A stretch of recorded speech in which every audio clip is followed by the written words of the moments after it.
Welcome to our channel WP competitive exam preparation. এটি মূলত একটা স্ট্র্যাটেজিমূলক ভিডিও। তো কোনো একটা পরীক্ষা কোয়ালিফাই করতে বা সে কোনো পরীক্ষাতে তোমাকে হাইয়েস্ট স্কোর নিয়ে আসতে প্রত্যেকেরই একটা স্ট্র্যাটেজি থাকে এবং থাকা উচিতও। যে কীভাবে কোন বিষয়ের উপর জোর দেবে, কোনটা তোমার দুর্বল জায়গা, কোনটা স্ট্রং এরিয়া, সেসব ভেবে একটা স্ট্র্যাটেজি তৈরি করতে হয়। সেই রকমই পরীক্ষার দিন বা পরীক্ষার আগের দিনেও একটা স্ট্র্যাটেজি রাখা উচিত, বিশেষ করে পরীক্ষার দিন এবং পরীক্ষার হলে। তো সেই বিষয়ে আজকে আমরা আলোচনা করব। তো পরীক্ষার হল থেকে বেরিয়ে এসে বা বাড়িতে এসে যখন পুনরায় প্রশ্নগুলো তোমরা মিলিয়ে দেখো, সেখানে দেখতে পাবে যে ৮-১০ নাম্বার তো তুচ্ছ ভুলের কারণে চলে গেছে এবং সেগুলো সহজ। তো যেটা হওয়া কখনোই উচিত নয়। কারণ তুমি কঠিন প্রশ্ন পারছো না, সেটা নরমাল ব্যাপার। কিন্তু সহজ জিনিস তুমি ভুল করে এসছো এবং সেটা ওই তাড়াহুড়ো নানান কারণের জন্যে। সেটা কিন্তু একদমই কাম্য নয় এবং সেজন্য এবং প্রত্যেকেরই হয়। তো এমনিতেও হবে। এইসব জিনিসগুলো আমি ভেবে, ভেবে যদি যাই যে আমি এটা যতটা সম্ভব কম করব, সেক্ষেত্রেও হবে। ২-৩ টে হবে।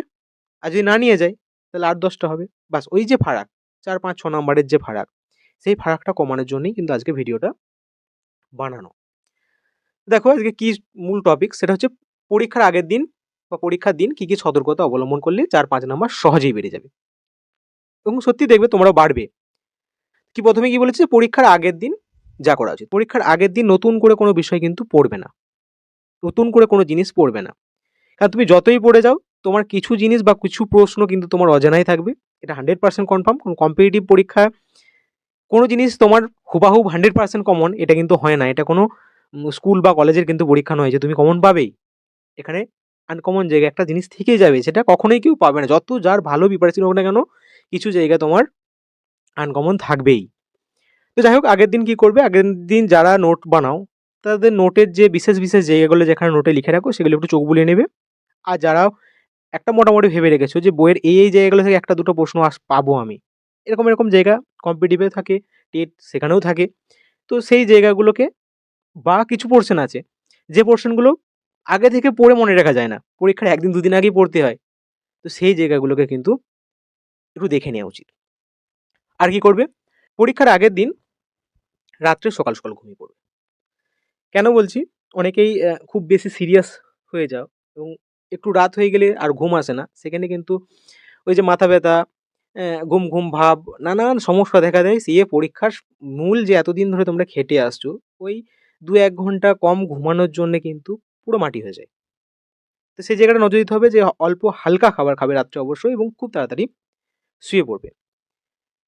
এরপর সময়ের আগে পরীক্ষার কেন্দ্রে উপস্থিত হওয়া উচিত। যারা বাস বা ট্রেন বা গাড়ি যেখানেই যেভাবেই যাও না কেন, পরীক্ষার আগে যাবে। কারণ সেখানে চেকিং থেকে শুরু করে সিট খোঁজা, যাওয়া একটা মেইন প্রসেসের মধ্যে কিন্তু দিয়ে যেতে হয়। সাপোজ ১২টা থেকে পরীক্ষা আছে কিন্তু তার প্রসিডিওর কিন্তু ১১টা থেকে শুরু হয়ে যায়। তো চেষ্টা করবে ১১টার আগে যাওয়ার। সেখানে একটু রেস্ট নেওয়া বা হালকা খাবার খেয়ে নেওয়া। তো এই জায়গাটা আগে তাড়াহুড়ো থাকবে না। এই তাড়াহুড়োর কারণে আমাদের কিন্তু টেনশন বেড়ে যায় এবং সেখান থেকে আমাদের পরীক্ষার চাপ কিন্তু বেড়ে যায়।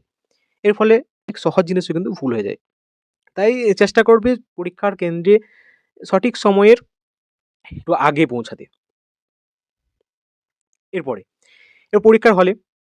পরীক্ষার হলে তোমরা যদি আগে পৌঁছে যাও, তাহলে তো কোনো অসুবিধে নেই। তোমরা ধীরে সুস্থে নাম, roll number, booklet series, medium category খুব সাবধানে এবং বারবার দেখে ভালো করে। কারণ তোমার পরীক্ষা যত ভালোই হোক না কেন, যদি এই যে নাম, roll number, booklet series number, medium category এখানে যদি ভুল করো, তাহলে কিন্তু তোমার যত ভালোই পরীক্ষা হোক, পরীক্ষা ক্যানসেল হবে। তাই সর্বোচ্চ প্রায়োরিটি আমার মনে হয় পরীক্ষা যতটা তুমি গুরুত্ব দিয়ে করছো ওখানে, তার থেকেও বেশি গুরুত্ব কিন্তু এই জায়গাটা দেওয়া উচিত। নাম, roll number, booklet series number, medium category এখানে কিন্তু কোনো রকম ভুল চলবে না। আর কেউ যদি কোনো কারণে একটু লেট করে ফেলো, একটুখানিও নার্ভাস হবে না। তোমার পরীক্ষার টাইম থেকে একটু সময় কাটা যাচ্ছে ঠিক আছে, কিন্তু এই পোর্শনে কিন্তু খুব ধীরে সুস্থে শান্তভাবে করবে। অনেকের হয়তো ৫-৭টা কোয়েশ্চেন করা হয়ে যাবে, তুমি হয়তো দেরিতে ঢুকেছো, তাও কোনো টেনশন নেবে না। কারণ ওটা হয়তো ম্যানেজ হয়ে যাবে টাইমটা, সময়টা। কিন্তু এখানে একবার ভুল হয়ে গেলে সেটা কিন্তু তুমি কোনোভাবেই কোথাও ম্যানেজ করতে পারবে না। তোমার পুরো পরীক্ষাটাই মাটি হবে। এবারে মেইন জায়গায় আসি যে পরীক্ষার হলে পরীক্ষা দেওয়ার সঠিক পদ্ধতি। তো তোমরা যদি একটা প্রশ্নপত্রকে দেখো, তো সেখানে দেখবে যে প্রত্যেকটা পরীক্ষারই 50 থেকে 60% প্রশ্ন থাকে ইজি। এই পোর্শনটা যাদের খুব ভালো প্রিপারেশন আছে তাদের জন্য ইজি, এবং যারা মোটামুটি প্রিপারেশন নিয়েছো তাদের জন্য কিন্তু ইজিই থাকে। এবারে যারা মোটামুটি নিয়েছো বা যারা সেইভাবে দেখে যাওনি, তারা কিছু কিছু প্রশ্ন দেখবে তোমাদের আয়ত্তের মধ্যে কিন্তু মনে পড়ছে না, এটাই হচ্ছে সমস্যা হয়ে দাঁড়ায়। আর এই যে 30 থেকে 40%, এই 30 থেকে 40% থাকে মডারেট লেভেল, আর 10 থেকে 20% থাকে হার্ড লেভেল।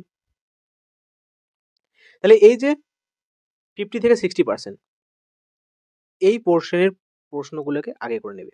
50% প্রশ্ন মানে কিন্তু তোমার যদি 150 নম্বরের পরীক্ষা হয় তাহলে 75, আর যদি 100 নম্বরের হয় তাহলে কিন্তু 50।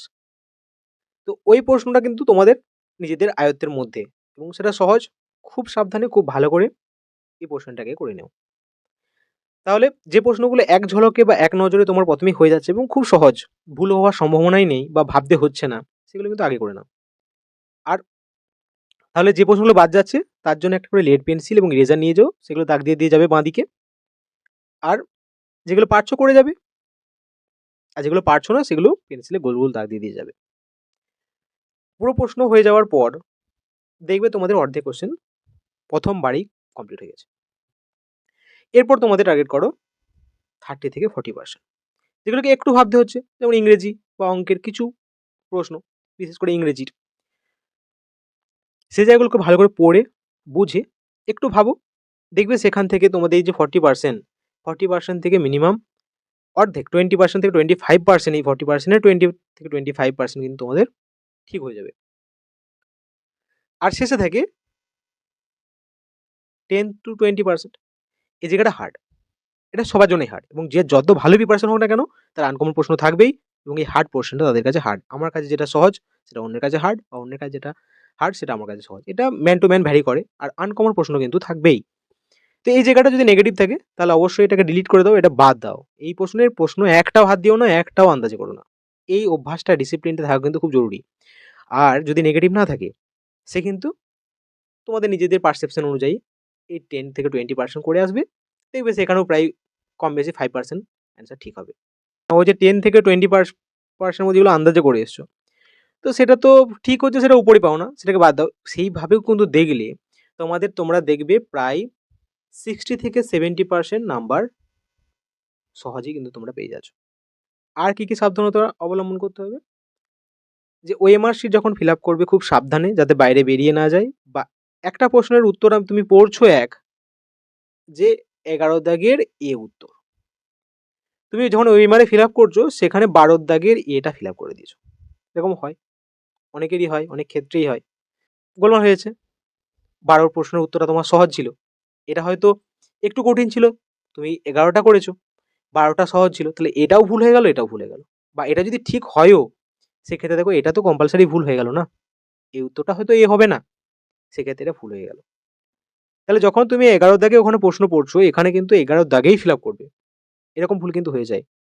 আবার একটা অলরেডি ফিল আপ করে ফেলেছো, খেয়াল করোনি, পরে অন্য প্রশ্ন পড়েছে তার পাশেরটাই আবার ফিল আপ করে দিলে, তার মানে কি সেই প্রশ্নটা গেল। তো এরকম একটা দুটো হয়ে যায়, একটাও কিন্তু ভুল হবে কেন, সহজ প্রশ্নে একটা ভুল হওয়া মানেও কিন্তু অনেক। তাহলে এই জায়গাগুলো কিন্তু ভুল কম করতে হবে। আর সবশেষে অল দ্য বেস্ট, সবাই খুব ভালো করে পরীক্ষা দাও। পরীক্ষায় সবার করার মতোই কিন্তু প্রশ্ন দেয়, তো বাড়িতে এসে যখন মেলাবে তখন দেখবে যে 50 থেকে 60% কিন্তু খুব সহজ, যা এই প্রশ্নগুলো পারিনি, এগুলো হয়েই যায়, নর্মালি এই প্রশ্নগুলো থাকেই। এরপরে তুমি যেটা এক্সট্রা দিতে পারবে সেটা কিন্তু তোমার অ্যাচিভমেন্ট, তোমার সাকসেস রেটটা কিন্তু তারপরে বেড়ে যাবে। তাই খুব সাবধানে পরীক্ষা দাও। কোশ্চেন সবসময় ইজি টু মডারেট সেট করা হয়, সেখানে হার্ড প্রশ্ন তো থাকবেই। তো একটু সাবধানে পরীক্ষা দিলে কিন্তু ভালো স্কোর করা যায়। আজকের ভিডিওটা তোমাদের কেমন লাগলো কমেন্টে জানিও, ভালো লাগলে অবশ্যই লাইক ও শেয়ার করো। Thank you and all the best.